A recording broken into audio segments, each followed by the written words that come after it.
CBS 58 Sports Zone with Scott Grodsky. There's a real sense of urgency live at the Bradley Center as the Bucks get ready for their final home game before the All-Star break. Tonight's matchup against the Pistons, it isn't a must-win game. There's no such thing as a must-win NBA game in February, but the Bucks definitely want to have some momentum going into the break after losing 4 straight at home and 12 of their last 15 overall. They took a step in the right direction Saturday, beating the Pacers by 16. It was a well-rounded attack in every sense. The Bucks scored at least 26 in all 4 quarters. Everyone who played scored, with 6 of the 9 hitting double digits. Exactly the kind of effort they need to get back in the playoff picture. I thought Giannis. The Wisconsin Badgers dropped out of the AP Top 10 today after their home loss yesterday to Northwestern. The Wildcats really controlled that game from start to finish as they turned All-American candidate Ethan Happ into a liability by double-teaming the sophomore. Happ turned it over 4 times, scoring just 1 point in the entire second half. The loss felt like a long time coming at the Kohl Center as the Badgers have struggled to close out teams like Nebraska, Indiana, and Rutgers recently. Despite the obvious disappointment in Madison, the 21-4 Badgers still have a lot of respect across the Big Ten. It felt like we've lost the last 6 games in a row.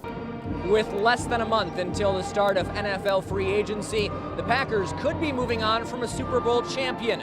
Guard TJ Lang just finished his 4-year, $20.8 million contract, and the 29-year-old Pro Bowler told SiriusXM NFL Radio that he has not heard a word from Green Bay in the offseason.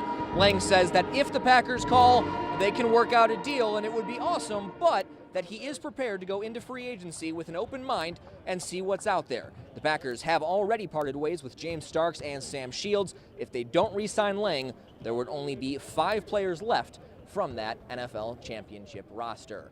Live again here at the Bradley Center, the Bucks getting ready to take on the Pistons, just 2 games behind the Pistons in the playoff picture as Milwaukee tries to get some momentum going into the All-Star break.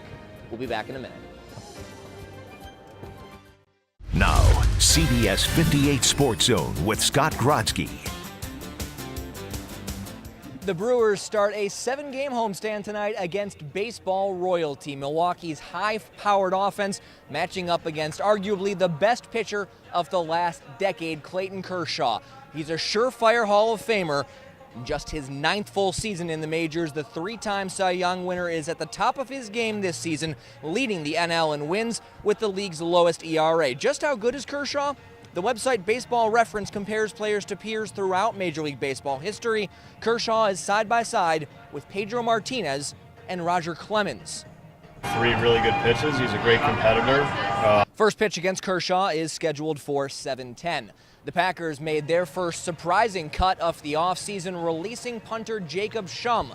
Schum had been battling a back injury before he was released. The Packers actually signed him late last preseason to replace Tim Mastay. Schum struggled early before settling in with an average of 43 yards per punt. That leaves undrafted rookie Justin Vogel as the only active punter on the roster. The Miami grad averaged almost a full yard more on each kick than Schum last season. He also forced a lot of fair catches with less than a third of his punts returned. I still got to go out there and compete every day because you never know. After a year of waiting for the NBA Finals rematch, the Warriors made it count, and they made a statement in Game 1 as they absolutely crushed the Cleveland Cavaliers 113-91. Cleveland was able to tread water in the first half before Golden State turned up the intensity to 11 and pulled away. Kevin Durant was the real MVP, 38 points, 8 rebounds, and 8 assists in the W. The Stanley Cup Finals could get out of hand if the Penguins make it 3 in a row tomorrow. Pittsburgh holds a 2-0 series lead over Nashville and all of the former Milwaukee Admirals on the roster. Despite trailing, the Preds are confident. They know that for most of those 2 losses, they outplayed the Penguins, even if the results don't show it. That's the playoffs, you get another chance. The Brewers getting in their last cracks as they get ready to take on Clayton Kershaw. The offense has been great all season, but this is as good of a test as they could possibly ask for against the 3-time Cy Young winner. We will, of course, have highlights for you coming up tonight at 9 and 10. That's it for sports. We'll be back with a final look at your forecast in just a minute. Now, the CBS 58 Sports Zone with Scott Grodsky. Another beautiful day in the books here in South Florida, and if a trip to the Orange Bowl is the reward for a nearly perfect regular season, Wisconsin may never lose again. It's a completely different world than what it is in Wisconsin. That thin layer of snow and wind chills around zero, you swap those out for a beach party with temperatures in the 70s at the worst for the Badgers. The whole team gets a week where they don't have to worry about studying for finals, preparing for the NFL draft, or wiping the snow off their cars. Instead, all that matters in South Florida is the Badgers, the Hurricanes, and most importantly, one last week with their teammates. Just like the last few days that you would get with that group. It's not all fun in the sun for Wisconsin. There's still a game to be played, and it won't be an easy one for the Badgers. They're taking on the Hurricanes in what is basically a Miami home game. Wisconsin's top-tier defense matches up against an offense that can score from anywhere on the field. Their explosive plays really stands out to me. I think at any time they can break a big play. Let's switch it up to basketball now. The Bucks trying to bounce back from Tuesday's disappointing loss against the Bulls. Jimmy Butler and the Timberwolves in town. That means Butler returning to his Marquette roots, coming for a home game at the Bradley Center. His Timberwolves grabbing a 20-point second-half lead. Seems like a win's all wrapped up until Giannis activates Greek Freak mode. A few thunderous slams help Milwaukee chip away at the lead. They're down just one with 2 minutes left as Eric Bledsoe steps up in a big way. A team-high 26 points lead the charge for a massive comeback win. The Bucks outscoring the Timberwolves 27-12 in the fourth quarter. Pat Baldwin is in his first year as head coach of the Milwaukee Panthers. Baldwin seems to be calm, cool, even quiet for a college basketball head coach until the game starts. Come on, get up, bro!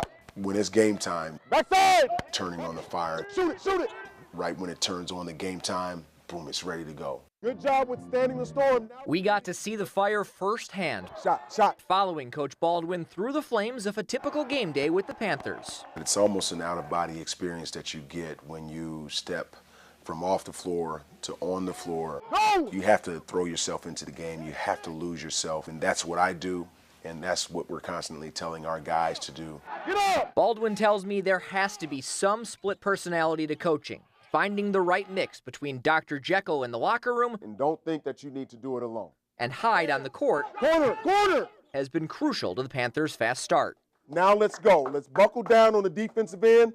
Everybody stay locked in. It's emotional. You know, you in a game you ride the highs and the lows of winning and losing. Shot. Their emotions are running so deep. I think he just kind of getting in his zone. We need that. He has just kind of confidence in us, which really helps all the guys. Milwaukee's on pace to double last year's win total with Baldwin leading the charge. This is everything that I've asked for. We're going to win this game, but we can't be afraid of the moment. Just 3, 1, 2, 3.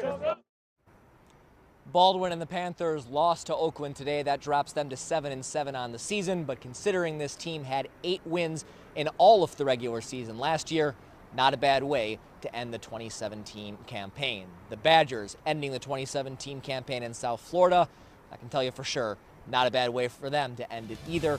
That's it for sports. We'll be back in a minute with a last look at your forecast. It's a little colder than it is here.